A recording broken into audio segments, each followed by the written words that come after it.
ಗೆಳೆಯರೇ, ಈ ದಿವಸ ಒಂದು ವಿಶೇಷ ಕಾರ್ಯಕ್ರಮ. ನಮ್ಮ ಸಾಹಿತ್ಯ ಪರಿಷತ್ತಿನ ದತ್ತಿ ಕಾರ್ಯಕ್ರಮದ ಕೊನೆ ಕಾರ್ಯಕ್ರಮ ಇದು. ನಾವು 30ನೇ ತಾರೀಕು ಒಳಗಡೆ ಮಾರ್ಚ್ ತಿಂಗಳಿನ ಒಳಗಡೆ ನಮ್ಮ ಎಲ್ಲ ದತ್ತಿ ಕಾರ್ಯಕ್ರಮವನ್ನು ಮುಗಿಸ್ಬೇಕಾದ ಅನಿವಾರ್ಯತೆ ಇದೆ. ಹಾಗಾಗಿ ಇದು ಕೊನೆ ಕಾರ್ಯಕ್ರಮ. ಬಹಳ ಮುಖ್ಯವಾಗಿ ಇಡೀ ರಾಜ್ಯದಲ್ಲಿ ಅಲ್ಲ, ರಾಷ್ಟ್ರದಲ್ಲಿ ಅಂತ ನೋಡಿ, ಕನ್ನಡ ಸಾಹಿತ್ಯ ಪರಿಷತ್ತಿನಲ್ಲಿ ಸುಮಾರು 2750 ದತ್ತಿಗಳಿದ್ದಾವೆ. ಇನ್ನೂ ಜಾಸ್ತಿ ಆಗಿರ್ಬೋದು.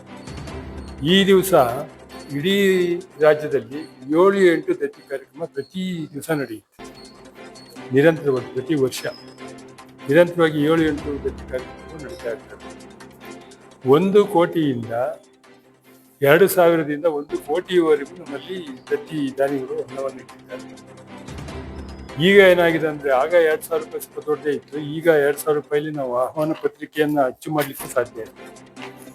ಆ ಪರಿಸ್ಥಿತಿ ಆಗ್ಬಿಟ್ಟಿದೆ. ಆದ್ರೂ ಸಹ ಹಿರಿಯ ಚೇತನಗಳ ಬಯಕೆಯಂತೆ ಅವರ ಮನೆಯವರು, ಅವರ ಶಿಷ್ಯರು ಈ ದತ್ತಿ ಇಟ್ಟು ಅವರನ್ನ ಸ್ಮರಿಸುವಂಥ ಕೆಲಸ, ಮತ್ತೆ ಬೇರೆ ಬೇರೆ ವಿಷಯಗಳಿಗೆ, ವೈವಿಧ್ಯಮಯವಾದ ವಿಷಯಗಳನ್ನು ಪ್ರಸ್ತಾಪ ಮಾಡಿ, ಬಹಳ ಮುಖ್ಯವಾಗಿ ವಿದ್ಯಾರ್ಥಿಗಳಿಗೆ ತುಂಬಾ ಸಹಾಯ ಆಗುತ್ತೆ ಈ ದತ್ತಿ ಕಾರ್ಯಕ್ರಮ. ಒಂದು ಜ್ಞಾನದ ಬುದ್ಧಿ ಇದ್ದಾಗಿ ವಿದ್ಯಾರ್ಥಿಗಳು.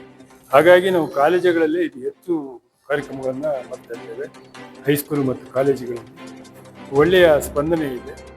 ಹಾಗೆ ಯಾರು ಮುಖ್ಯ ಭಾಷಣಕಾರರು ಆ ದಿವಸ ದತ್ತಿ ವಿಷಯದ ಬಗ್ಗೆ ಮಾತನಾಡುವವರು 1 ವರ್ಷಕ್ಕೆ ಆಗುವಷ್ಟು ಮಕ್ಕಳಿಗೆ ಪ್ರಚೋದನೆ ನೀಡುವಂಥ ವಿಷಯಗಳನ್ನ ಪ್ರಸ್ತಾಪ ಮಾಡಲಿಕ್ಕೆ ತಯಾರು ಮಾಡ್ಕೊಂಡು ಬರ್ತಿರ್ತಾರೆ. ಅದೊಂದು ಹೆಮ್ಮೆ ಮತ್ತು ಹೆಗ್ಗಳಿಕೆ. ಈ ದತ್ತಿ ವಿಷಯ ಪ್ರಸ್ತಾಪ ಮಾಡಿದಾಗೆ ನಮಗೆ ತಾಸು ಶ್ಯಾಮರಾಯರ್ ನೆನಪು ಬರ್ತಾರೆ. ಬಂಗಾರಪ್ಪನವರು, ಅವರ ಬಂಗಾರಪ್ಪನವರು ಶಿಷ್ಯರು. ಬಂಗಾರಪ್ಪನವರು ಮುಖ್ಯಮಂತ್ರಿಗಳಾಗಿದ್ದಾಗ ತಾಸು ಶ್ಯಾಮರಾವ್ ಮನೆಗೆ ಬರ್ತಾರೆ ಶಿಷ್ಯರು. ಗುರುಗಳೇ, ನಿಮ್ಗೆ ಏನ್ ಕಾಣಿಕೆ ಕೊಡ್ಲಿ, ನಾನು ಏನ್ ಬೇಕಾದ್ರೆ ಕೇಳಿಕೊಡ್ತೀನಿ ಅಂತ. ಅವ್ರು ಏನ್ ಕೇಳಿದ್ದು ಗೊತ್ತಾ? ನನಗೆ ₹1 ದುಡ್ಡು ಕೊಡು, ಅಥವಾ ಇನ್ನೇನಾದ್ರೂ ಕೊಡು, ಪ್ರಮೋಷನ್ ಕೊಡು, VC ಮಾಡು ಅಂತ ಹೇಳಿ. ಕುವೆಂಪುರವರ ಹೆಸರಿನಲ್ಲಿ ಒಂದು ದತ್ತಿಯನ್ನ ಸ್ಥಾಪನೆ ಮಾಡಿ ಕುವೆಂಪುರವರನ್ನ ಕುಪ್ಪಳ್ಳಿಯಲ್ಲಿ ಉಳಿಯುವಂತ ಕೆಲಸವನ್ನು ಮಾಡಿ ಅಂತ ಅಷ್ಟೇ ಕೇಳ್ಕೊಳ್ತಾರೆ. ಅವರೊಂದು ಮಾತು ಕೇಳ್ತಾರೆ, ನೀವು ಕುಪ್ಪಳ್ಳಿಯ ಕವಿಶೈಲಕ್ಕೆ ಹೋಗಿದ್ದೀರಾ ಅಂತ ಕೇಳ್ತಾರೆ. ಯಾವಾಗಲೂ ಹೋಗಿದ್ದೀನಿ, ಏನು ಮಹತ್ವ ಅಂತ ಕೇಳ್ತಾರೆ. ಆ ಕವಿಶೈಲ, ರಾಮಾಯಣವನ್ನ ಬರೆಯಲಿಕ್ಕೆ ಕವಿಶೈಲ ಬಹಳ ಮುಖ್ಯ ಕಾರಣ. ನಾವಲ್ಲಿ ಕವಿಗೋಷ್ಠಿಯನ್ನು 4-5 ಕವಿಗೋಷ್ಠಿಯನ್ನು ಮಾಡಿದೆ, ನಾನು ಮಕ್ಕಳನ್ನೆಲ್ಲ ಕರ್ಕೊಂಡೋಗಿ. ಅದೇನೋ ಹೇಳ್ತಾರಪ್ಪ, ಅದ್ರ ಮೇಲೆ ಕೂತ್ಕೊಂಡ ಮೇಲೆ ನಾವು ಸುಮಾರು ಕವಿತೆಗಳನ್ನು ಬರೆದಿದ್ವಿ. ಕಲ್ಲಿನ ಮೇಲೆ ಕೂತು ಬರೆದು ಕವಿಗೋಷ್ಠಿಯನ್ನು ಮಾಡಿದ ನಂತರ ನಮ್ಗೇನೋ ಸ್ಫೂರ್ತಿ ಬಂದಿದೆ. ನಾನು 4-5 ಕೃತಿಗಳನ್ನೇ ಮಾಡಿದೆ ಅಂತ ನನ್ನೊಬ್ಬ ಹುಡುಗ ಹೇಳ್ತಾ ಇದ್ದೆ. ಅದು ಹೇಳಕ್ಕೆ ಹೇಗಿಲ್ಲ. ಆಮೇಲೆ ನೀವು ಏನ್ ಮಾಡ್ತೀರಿ ಅಲ್ಲಿ ಅಂತ ಕೇಳಿದಾಗ, ಆ ಕವಿಶಾಲದ ಮೇಲೆ ಕೂತ್ಕೊಂಡು ನಿನ್ಗೆ ಎಷ್ಟು ದೂರ ಕಾಣಿಸುತ್ತೆ ಅಲ್ಲಿವರೆಗೂ ಆ ಕವಿಶೈಲಕ್ಕೆ, ಆ ಪ್ರಕೃತಿ ಸೌಂದರ್ಯನ ಉಳಿಯುವಂತ ಕೆಲಸವನ್ನು ಮಾಡಬೇಕು. ಯಾವುದೇ ಬೇರೆ ಕಟ್ಟಡಗಳಾಗ್ಲಿ, ಸರ್ಕಾರ ಆಗಲಿ ಏನು ಮಾಡ್ಲಿಕ್ಕೆ ಕೂತ್ಕೊಳ್ಳಿ, ಅದನ್ನು ಹಚ್ಚ ಹಸಿರಾಗಿ ಉಳಿಸುವಂತ ಕೆಲಸ. 2,500 ಎಕರೆಗಳನ್ನ ಕುಪ್ಪಳ್ಳಿಯ ಟ್ರಸ್ಟ್ಗೆ ಮುಪ್ಪತ್ತಾಗಿ ಕೊಡುವಂತ ಕೆಲಸವನ್ನು ಸರ್ಕಾರ ಮಾಡಿದೆ. ಇದೊಂದು ದೊಡ್ಡ ಅಮೋಘವಾದ ಸುದ್ದಿ. ದತ್ತಿ ಏನ್ ಮಾಡುತ್ತೆ ಅನ್ನೋದಕ್ಕೆ ಇದೊಂದು ದೊಡ್ಡ ಉದಾಹರಣೆ. ಈಗ ನೀವು ಕವಿಶೈಲಕ್ಕೆ ನಾವು ಮತ್ತೊಂದು ಕವಿಗೋಷ್ಠಿಯನ್ನ ಮಾಡ್ತಾ ಇದ್ದೀವಿ. ನೀವು ಯಾರಾದ್ರೂ ಪತ್ರಕರ್ತರು ದಯಮಾಡಿ ಹೋದ್ರೆ ಆ ಕವಿಶೈಲದ ಮೇಲೆ ಒಂದ್ಸಾರಿ ಕೂತ್ ಬನ್ನಿ. ಸರಿ, ತುಂಬಾ ಅದ್ಭುತವಾಗಿದೆ. ನೀವು ಅಲ್ಲಿ ಸುತ್ತ ನೋಡಿದ್ರೆ ನಿಮ್ಗೆ ಯಾವ್ದೋ ಒಂದು, ನೀವು ಕಾಶ್ಮೀರ ಎಲ್ಲೂ ಹೋಗ್ಬೇಕಾಗಿಲ್ಲ. ನೀವು ಕವಿಶೈಲದ ಮೇಲೆ ಕೂತ್ರೆ ಕಾಶ್ಮೀರಕ್ಕೆ ಹೋಗ್ಬೇಕಾಗಿದೆ, ಕನ್ಯಾಕುಮಾರಿಗೆ ಹೋಗ್ಬೇಕಾಗಿದೆ. ಅಷ್ಟೊಂದು ಸುಂದರವಾಗಿದೆ. ಹಾಗಾಗಿ ಆ ಕುಪ್ಪಳ್ಳಿಯನ್ನ ಮಾನ್ಯ ಮಾಡುವಂತ ಕೆಲಸವನ್ನ ಬಂಗಾರಪ್ಪನವ್ರು ಮಾಡಿದ್ರು. ಅದೊಂದು ರೀತಿ ಯಾತ್ರಾ ಸ್ಥಳ ಆಗಿದೆ. ಹೊರದೇಶದಿಂದ ಬಂದವರು ಕುವೆಂಪುರವರ ರಾಮಾಯಣ ದರ್ಶನವನ್ನು ಆಂಗ್ಲ ಭಾಷೆಗೆ ಭಾಷಾಂತರ ಆಗಿದೆ. ವಿಶ್ವದ ಕೆಲವು ಭಾಷೆಗಳಿಗೂ ಆಗಿದೆ. ಈ ಭಾರತೀಯ ಭಾಷೆಗಳಲ್ಲಿ ಎಲ್ಲ ಭಾಷೆಗಳಿಗೂ ಆಗಿದೆ ಅಂತ ನಾನು ಅಂದ್ಕೊಂಡಿದ್ದೇನೆ. ಹಾಗಾಗಿ ಇಂಥ ದತ್ತಿ ಕಾರ್ಯಕ್ರಮವನ್ನು ಇವತ್ತು ಮಾಡ್ತಾ ಇದ್ದೇವೆ. ನಮ್ಮ ಪರಶುರಾಮ್ರವರು ಲಕ್ಕಪ್ಪಗೌಡರ ಪಟ್ಟ ಶಿಷ್ಯರು. ಲಕ್ಕಪ್ಪಗೌಡರು, ನಮ್ಮ ಪರಶುರಾಮ್, ಅವ್ರ ಗೆಳೆಯರೆಲ್ಲ ಸೇರ್ಕೊಂಡು ಈ ದತ್ತಿಯನ್ನ ಇಟ್ಟಿದ್ದಾರೆ. ಒಳ್ಳೆ ಹಣವನ್ನು ಇಟ್ಟಿದ್ದಾರೆ.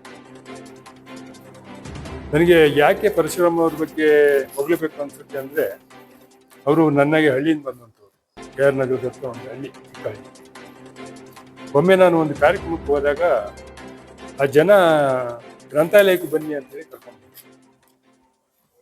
ನಾನು ಸರ್ಕಾರದ ಗ್ರಂಥಾಲಯವೇನೋ ಇಷ್ಟೊಂದು ಪುಸ್ತಕ ಎಲ್ಲ ಇದೆಯಲ್ಲ ಅಂತ ನೋಡಿದ್ರೆ, ಪರಶುರಾಮ ಅವರು ತಮ್ಮ ಮನೆಯನ್ನ ಗ್ರಂಥಾಲಯವನ್ನು ಮಾಡಿ ಸಾವಿರಾರು ಕೃತಿಗಳನ್ನು ಇಡುವಂತ ಮೂಲಕ ಜ್ಞಾನ ದೀವಿಗೆಗೆ ಜ್ಯೋತಿಗೆ ಎಣ್ಣೆಯನ್ನ ನೀಡುವಂತ ಕೆಲಸ ಮಾಡ್ತಾರೆ. ಅಲ್ಲಿ ಯಾಕಂದ್ರೆ ಅಲ್ಲೆಲ್ಲ ಎಣ್ಣೆ ಜಾತಕ ಹಾಕ್ಬಿಡ್ತಾ ಇದ್ರು ಸಾಯಂಕಾಲ ಆಗ್ತಿತ್ತು.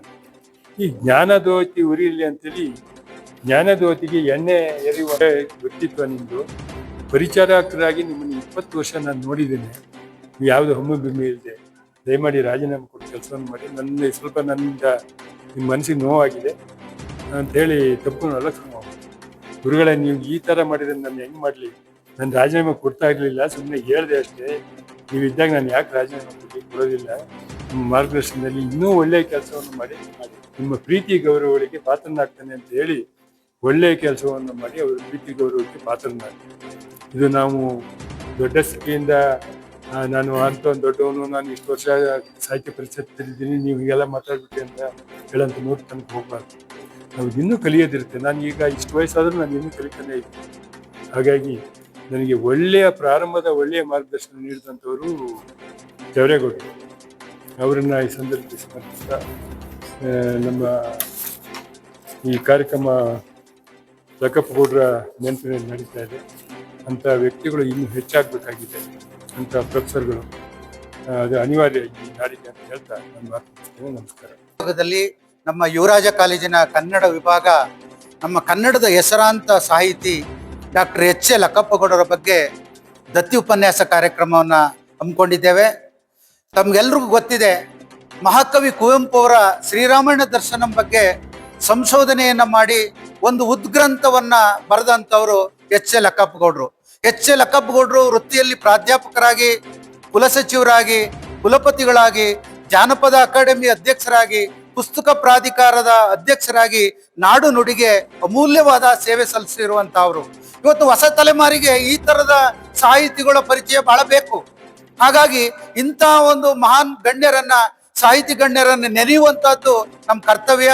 ಆ ನಿಟ್ಟಿನಲ್ಲಿ ನಾವು ವಿದ್ಯಾರ್ಥಿಗಳಿಗೆ ಪರಿಚಯ ಮಾಡಿಕೊಡ್ಬೇಕು ಅಂತೇಳಿ ಪ್ರತಿ ವರ್ಷ ಒಂದಲ್ಲ 10 ದತ್ತಿ ಉಪನ್ಯಾಸಗಳನ್ನ ನಾವು ನಮ್ಮ ಕನ್ನಡ ವಿಭಾಗದಿಂದ ಮಾಡ್ತಾ ಇದ್ದೀವಿ.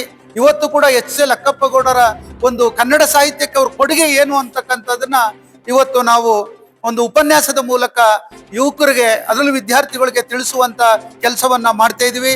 ಈ ಒಂದು ಕಾರ್ಯಕ್ಕೆ ನಮ್ಮ ಜಿಲ್ಲಾ ಕನ್ನಡ ಸಾಹಿತ್ಯ ಪರಿಷತ್ತು ಸಹಕಾರ ನೀಡಿದೆ. ಅವ್ರಿಗೆ ತಮ್ಮೆಲ್ಲರಿಗೂ ಕೂಡ ವಂದನೆಗಳನ್ನ ಸಲ್ಲಿಸಿ ನನ್ನ ಮಾತನ್ನು ಮುಗಿಸ್ತೇನೆ. ನಮಸ್ಕಾರ.